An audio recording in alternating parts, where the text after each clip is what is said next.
Hey folks, I've been playing DayZ for a long time. Since 2019 actually, and since then I've racked up just a few hours here and there. But in a recent DayZ experimental update, the devs have been trying out some tweaks to the central loot economy. For those unaware, this, often abbreviated to the CLE, is the system that distributes loot around the map in DayZ, deciding what spawns where and in what quantities. These CLE changes are aimed at somewhat slowing down the main game, making automatic rifles harder to come by and making it harder for you to get your hands on armour, plate carriers, press vests, and stab vests.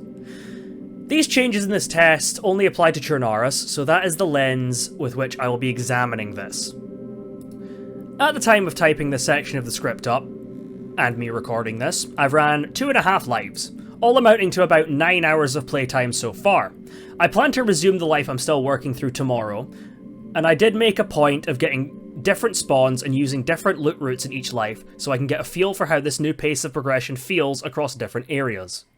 I have some praise for these changes, and some more critical feedback, as well as some suggestions on implementation and changes I'd like to see made. So let's go into a bit more depth on what these changes are and what they're hoping to achieve. Across the board, assault rifles have been made much less common.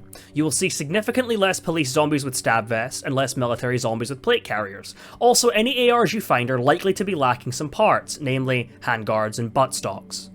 All the devs have said on this is the following quote: "This setup is meant to investigate gameplay that leans slightly more towards the survival side of the game." Pretty vague, but I have some ideas on the intentions of these changes, as follows. To encourage the use of more low and mid-tier weapons, namely your SMGs and shotguns, and give more time for these weapons to be useful before you find a better alternative. And encourage players to search for more dynamic events, as higher tier ARs and armor will be found more reliably in those. So, let's start with the positives. I would often joke that I could get a full kit, being an AR, a long gun, and armor, with my eyes closed on official servers. But I found these CLE changes making things I could previously pass up actually really satisfying to find. In a typical run on Churnaris, I would just run over to NWAF or a similarly sized military base, maybe pulling a shotgun along the way, grab an SKS, and use that till I stumbled across an M16 or an AK-74. On the 2 runs I've completed, I've ended up at the usual endpoint after about 3 to 4 hours of playtime: plate carrier, AKM and long gun, SVD in one case, Blaze in another.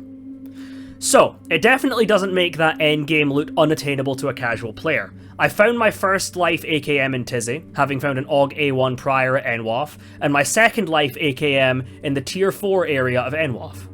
My first plate was found in Tizzy, on a zombie, and my second plate was found in NWAF, also on a zombie. It did, however, encourage me to spend more time using or preparing to use an SMG. I never found a mag for the MP5 in my first life, but I did in my second, prior to finding my AKM.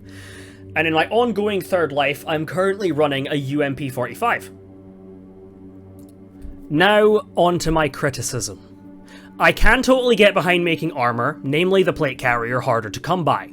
Being able to find multiple every time you go to NWAF just felt very excessive to me. I will acknowledge that on my second life, I only saw a single plate carrier zombie at NWAF, but still, my first life where I found it at Tizzy did feel very fair to me. Tizzy is a bit of a trek, and I do feel like it's lost some of what made it unique or valuable with the addition of gas zones, so having Tizzy be a good place to go for plate Z sits well for me. I will complain about stab vests though. My first life, I didn't see a stab vest until I reached Severograd, after starting in Svetlyarsk. Especially given how weapons are balanced in DayZ, with a sizable portion of the weapons either one-hit killing or one-hit unconning you if you're unarmored, not having access to the lowest tier of armor for most of the game can feel pretty weird, especially considering, in most cases, I would either be unable to find a stab vest before I found better armor, or by the time I did find a stab vest, I would end up finding better armor within the next area I would loot or so. Now, on to my suggestions for implementation and tweaks I'd recommend. A more general point. I'm tackling this conversation as a very experienced DayZ player. I have over 6k hours in the game, if you tally up my experimental hours and my alt account and my main account.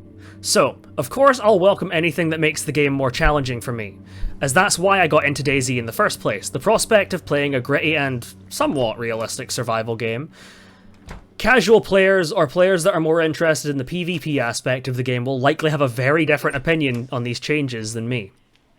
In terms of my armor ramblings, I do think in current official servers, stab vests are just all over the place. So, a compromise between these two extremes I would make is no stab vests in tier 1 areas aside from dynamic events. They're fine because that's the whole point of a dynamic event. Have stab vest zombies and stabbies in general spawn on zombies and on the ground in tier 2 and up. Regarding press vests, I think they're just fine. I think they've been fine for a while. Pressies are cool. But the elephant in the room, the plates, I think plate zombies should only spawn in tier 4 zones, at dynamic events, and toxic zones. Every mid-tier fight, having someone decked in plate carriers just gets really boring, to be honest. And I will say, some of the fights I've gotten into during this experimental run, where everyone's fighting with stupid guns, has been incredibly fun. Now, onto the guns. I really like the scaling back of high tier automatics, but I think there should be an increase in their lower tier counterparts to offset. I would often come across an MP5 and want so badly to find the stuff for it, but it reached the point where I'd be finding a mag for set MP5 at about the same time I'd be finding a better gun.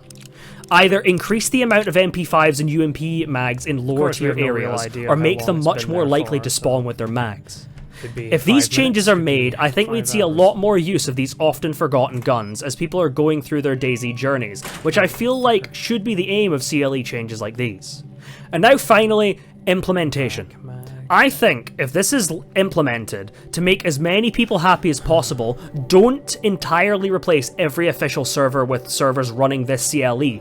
Instead, mark some official servers as hardcore and have them on a separate hive from the others. So obviously, someone can't just go on the normal servers, get a shitload of gear, and then lord over all of us plebs playing hardcore. It would give two distinct options to play DayZ. Hardcore for those seeking a bit more of a challenge, and regular for new players or people that aren't playing DayZ for that challenge and want to focus on other things like PvP. Thank you for listening to my ramblings, and I hope you have a great day. So, this little fucking goblin insisted on coming into my room while I was working on this video. Do you have anything to say?